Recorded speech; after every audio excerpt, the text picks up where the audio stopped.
근데 여긴 진짜 지대가 높네요. 저 어렸었을 때 살았던 동네도 엄청나게 이렇게 언덕이 높아서 푸대자루를 이렇게 좋죠. 와, 너무 좋지 않나요? 제가 지금까지 투자를 했던 것 중에 가장 투자 수익률이 좋았던 게 재개발지예요. 그건 실투금액 900만 원 정도밖에 안 들었거든요. 그거를 피를 3억 2천 받고 팔았어요. 3억 2천을요? 네.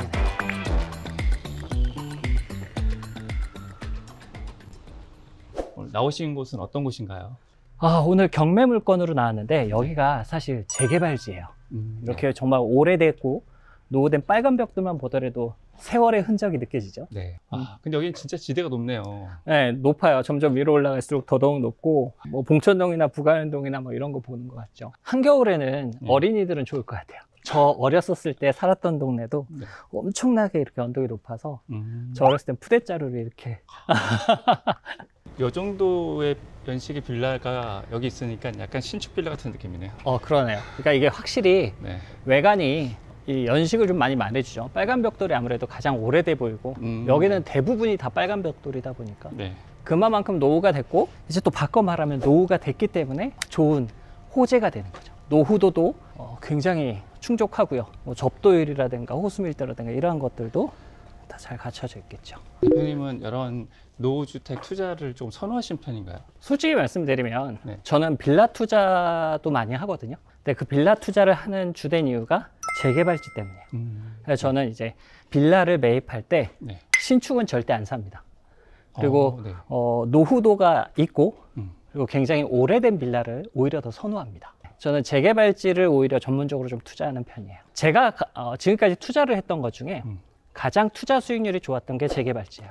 주안 1구역이라고 아마 검색해 보시면 아시겠지만 네. 저도 그거를 이제 빌라로 경매로 낙찰 받아서 그건 실투금액 900만 원 정도밖에 안 들어갔거든요. 그거를 피를 3억 2천 받고 팔았어요.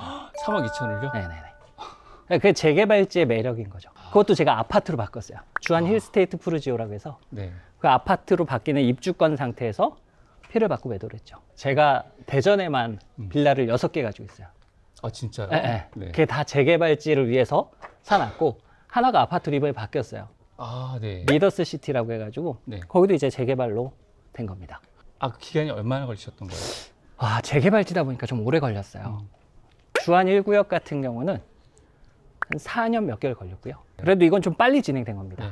네. 대전에 있는 리더스 시티 같은 경우는 한 10년, 8년, 와. 8, 9년 정도 걸린 것 같아요. 굉장히 오래됐죠.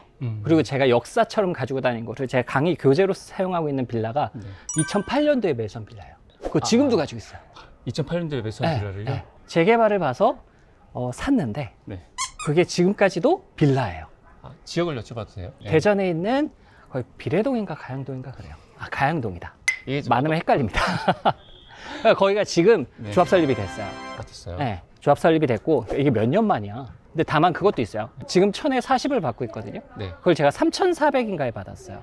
지금 현재는 월세를 주고 계신 거예요? 그렇죠. 그럼 바꿔 말하면 이런 케이스인 거죠. 저는 3,400에 그거를 낙찰을 받았지만 1000에 40을 받고 있으니까 제가 실질적으로 들어간 비용은 뭐 레버리지 활용하지 않고 2,400만 원 정도 돼요.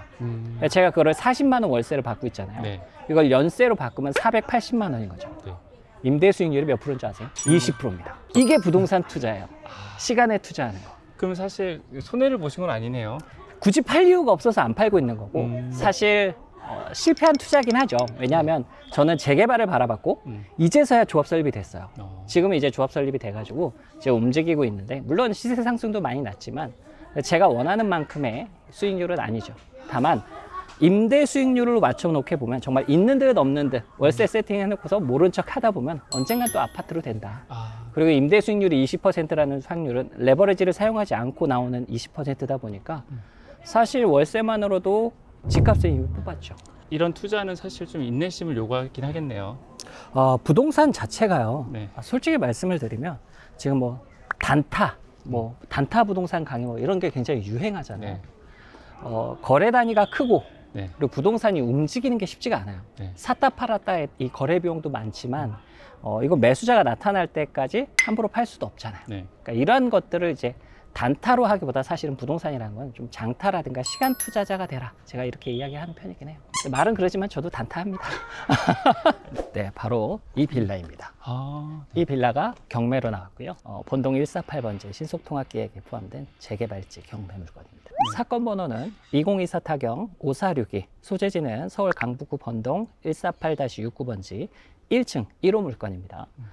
이 물건이요, 2억 200만 원이었다가 2회 유찰돼서 최저 매각 가격이 1억 2,928만 원. 여기가 지금 전용 면적이 40.5제곱이거든요. 그러니까 아마 옛날 건물이다 보니까 방 2개, 화장실 하나 정도 나올 것 같아요. 이렇게 외관만 보고 투자하신 분들이 있진 않을 것 같은데. 재개발지는 재개발에 대한 프리미엄이라든가 이런 뭐 사업성을 따져서 이제 가격이 매겨지는 거지. 이 건물의 가치는 아시다시피 워낙 오래됐잖아요. 제대로 된 값을 매기기가 어렵죠. 지금 여기가 이제 신속통합계획으로 확정이 난 곳이고, 이제 향후 한 5년이나 10년 뒤에는 정말 재개발이 가시권에 들어서거나 신축 아파트가 들어서게 되면서 꽤나 좋은 호재를 품고 있다는 거죠. 이제 그 호재에 대한 가치에 대한 가격이 묻어 있다, 이렇게 보시면 됩니다.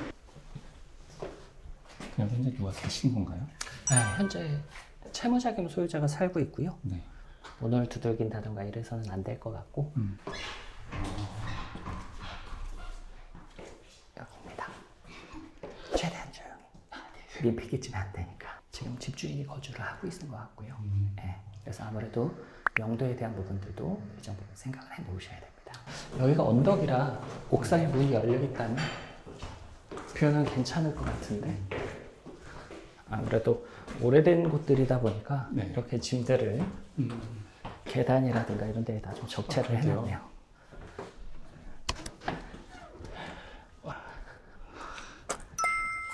좋죠? 와, 너무 좋지 않나요? 단순 빌라지만 이런 뻔뷰가 쉽지 않습니다. 여기 뷰가 예술이네, 여기가. 저도 처음 와봤어요. 와서 보긴 했지만 주변에 그 입지가 좋진 않더라고요. 맞아요. 네.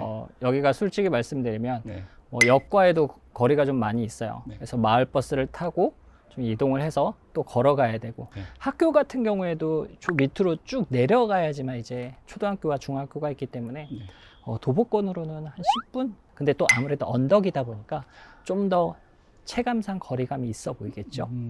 요 뒤쪽으로 해가지고 강북에서 엄청 큰 숲이 하나 있더라고요. 숲이 있고요. 요 앞에 이제 오패산이라든가 이런 것들처럼 지금 경치를 딱 봐도 알다시피 녹지는 딱 바라보는 뷰라든가 산 같은 건 굉장히 좋아요. 이게 언덕에서 이제 거주하는 사람들의 장점이 될 수도 있겠죠. 이 구역 자체가 신속통합계획으로 재개발이 된다는 얘기시잖아요. 네네. 그럼 나중에 이런 아파트들이 들어서겠네요. 그렇죠. 정말 제대로 진행만 된다면 사실 번동 148번지하고 이제 그 앞에 미아동 258번지라고 해서 그 재개발이 신속통합계획이 같이 진행이 돼요. 같이 진행이 된다고 하게 되면 총 7,500세대 정도 들어서거든요. 정말 어마어마한 규모의 매머드급 아파트가 들어서는 거죠. 내가 투자해서 그 기간 자체를 기다릴 수 있고 버틸 수 있는 돈만 있다라면 괜찮을 수 있겠네요. 근데 꼭 그렇게 생각 안 하셔도 돼요. 이게 왜 그러냐면 사업이라는 거는 각각의 진행 단계마다 프리미엄이 붙어요. 아무래도 극초기 재개발이라든가 조합 설립 전이라든가 이럴 때가 가장 평가치가 낮게 되고요. 이렇게 신속통합계획이 확정이 됐다던가 조합 설립이 되고서 뭐 사업 시행인가라든가 건축심이라든가 이렇게 각각 단계별로 나중에 관리처분 인가까지 가게 되면 피는 더 높이 상승할 거고요.